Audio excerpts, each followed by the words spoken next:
Hi hello నమస్తే welcome to time 24/7 today special focus. గల్లీలో దొరికే చిరుతిళ్ళు చాలామందికి మహా ఇష్టం. గుమగుమలాడే ఆ వంటకాలను లొట్టలేసుకొని మరీ తినేవారు మనలో చాలామందే ఉంటారు. ముఖ్యంగా వీధుల్లో దొరికే చికెన్ వంటకాలు, మటన్ బిర్యానీలు, ఫ్రైలు తినని వారు దాదాపు ఉండరు. అలాంటి వారు గుండె గట్టిగా పట్టుకొని ఈ వీడియో ఒక్కసారి చూడండి. ఎందుకంటే మీరు తినేది నిజంగా చికెనా లేక గబ్బిలమా? ఈరోజు స్పెషల్ ఫోకస్లో.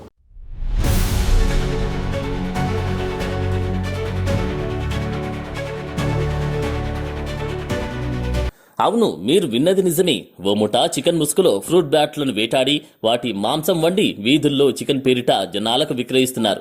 అది నిజంగానే చికెన్ గా భావించిన జనాలు అమాయకంగా ఆ వంటకాలు ఆరగిస్తున్నారు.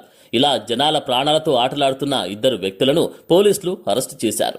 ఈ షాకింగ్ ఘటన తమిళనాడులోని సేలం జిల్లాలో వెలుగులోకి వచ్చింది. వివరాల్లోకి వెళ్తే తమిళనాడు రాష్ట్రం సేలం జిల్లాకు చెందిన ఇద్దరు వ్యక్తులు బొమ్మలూరు సమీపంలోని డానిష్పేటై వద్ద గబ్బిలాలను వేటాడి వాటిని వండుతున్నట్లు అధికారులకు సమాచారం అందింది. తొప్పూరు రామస్వామి అటవీ ప్రాంతంలో తుపాకీ కాల్పుల శబ్దాలు విన్న అటవీ ప్రాంతంలోని జనాలు అటవీ శాఖకు ఈ మేరకు సమాచారం అందించారు.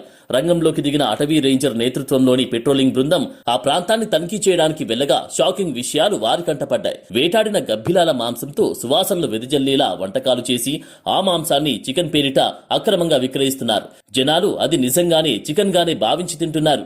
ఫారెస్ట్ రేంజర్ విమల్ కుమార్ నేతృత్వంలోని బృందం ఈ వ్యవహారాన్ని ఛేదించింది. ఇద్దరు వ్యక్తులను అరెస్టు చేసి కటకటాల వెనుక వేశారు. నిందితులను కమల్ సెల్వంగా గుర్తించారు. కేసు తదుపరి దర్యాప్తు కొనసాగుతుందని అధికారులు తెలిపారు. ఈ ఘటనలో ఇతరుల ప్రమేయం ఉందో లేదో తెలుసుకోవడానికి దర్యాప్తు చేపట్టారు. కాగా ఫ్రూట్ బ్యాట్లు భారతీయ వన్యప్రాణి సంరక్షణ చట్టం 1972 కింద షెడ్యూల్ 2 జాతిగా రక్షణ కల్పిస్తున్నారు. ఈ చట్టం ప్రకారం వీటిని వేటాడడం, అమ్మడం పూర్తిగా చట్టవిరుద్ధం. వీటిని వేటాడిన వారికి 7 ఏళ్ల జైలు శిక్ష, 3 లక్షల వరకు జరిమానా శిక్షగా విధించే అవకాశం ఉంది.